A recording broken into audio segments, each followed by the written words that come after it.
viaja para muitos lugares, prega em vários ambientes, mas o que eu passei para chegar até aqui, que foi o meu deserto, né?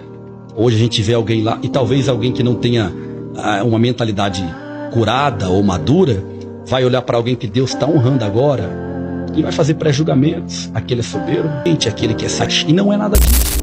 Ele apenas está vivendo um momento que Deus preparou para ele, só que o que ninguém viu é o que ele passou para chegar até ali.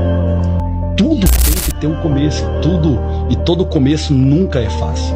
Não é com muita luta, é com muita dificuldade. Se você quer chegar aonde ninguém chegou, você tem que fazer o que ninguém quer fazer. Então eu tenho que suportar o que vem no tempo do deserto. É tempestade, é chuva forte, é dificuldade. Para quê? Para depois eu viver a promessa. Então, uma vez que eu estou pronto, que eu fui preparado no tempo do deserto, Deus está vendo que eu estou pronto para viver a promessa.